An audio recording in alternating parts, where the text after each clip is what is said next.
لاہور کی مقامی عدالت نے national cyber crime investigation agency (NCCI) کو توہین مذہب کے الزام پر یوٹیوبر رجب بٹ کے خلاف قانون کے تحت کارروائی کا حکم دیا۔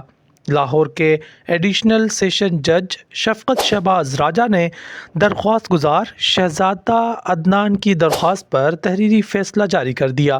تحریری فیصلے کے مطابق درخواست گزار نے توہین مذہب کے معاملے پر مقدمہ درج کرنے کے لیے درخواست دی تھی۔ رپورٹ کے مطابق YouTuber TikToker Rajab Butt کے خلاف توہین مذہب کے الزامات عائد کرتے ہوئے شہری شہزادہ عدنان نے اپنے وکیل مدثر چودھری کی وساطت سے سیشن کورٹ لاہور میں درخواست دائر کی، جس میں موقف اپنایا گیا کہ رجب بٹ نے سوشل میڈیا پر ویڈیو میں مذہبی معاملے پر نامناسب الفاظ استعمال کیے۔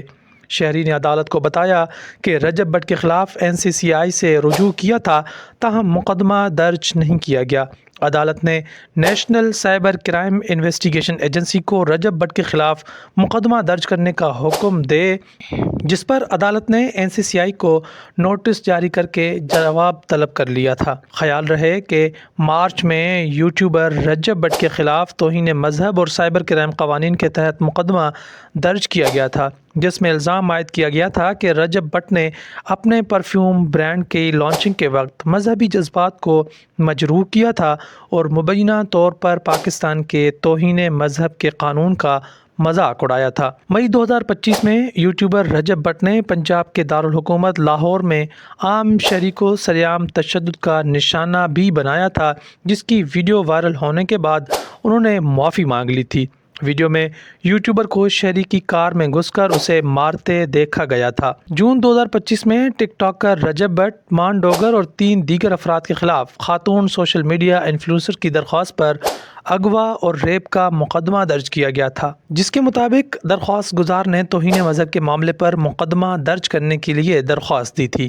عدالت کے مطابق درخواست گزار نے بتایا کہ NCCI نے ان کی درخواست پر کارروائی نہیں کی۔ عدالت نے تمام دلائل سننے اور شواہد کا جائزہ لینے کے بعد تحریری فیصلہ جاری کرتے ہوئے NCCI کو یوٹیوبر رجب بٹ کے خلاف قانون کے مطابق کارروائی کرنے کا حکم دیا۔ درخواست گزار نے جولائی کو عدالت میں درخواست دائر کرتے ہوئے رجب بٹ کے خلاف قانونی کارروائی کی استدعا کی تھی۔ اس سے قبل مارچ میں یوٹیوبر رجب بٹ کے خلاف سائبر کرائم قانون کے تحت مقدمہ درج کیا گیا تھا۔ مقدمے میں ان پر الزام عائد کیا گیا تھا کہ رجب بٹ نے اپنے پرفیوم برانڈ کی لانچنگ کے وقت مذہبی جذبات کو مجروح کیا اور مبینہ طور پر پاکستان کے توہین مذہب کے قانون کا مذاق اڑایا۔ خود پر مقدمہ دائر ہونے کے بعد رجب بٹ نے پرفیوم برانڈ کو بند کرنے کا اعلان بھی کیا تھا اور وہ کچھ عرصے کے لیے بیرون ملک چلے گئے تھے، اور اب عدالت نے ان کے خلاف قانون کے تحت کارروائی کا حکم دے دیا۔ رجب بٹ کو NCCI نے جوئے کی ایپ کی تشہیر کے سلسلے میں بھی طلب کر رکھا ہے۔ ان پر الزام ہے کہ انہوں نے ڈکی بھائی کی طرح سوشل میڈیا پر جوئے کی ایپلیکیشنز کی تشہیر کی۔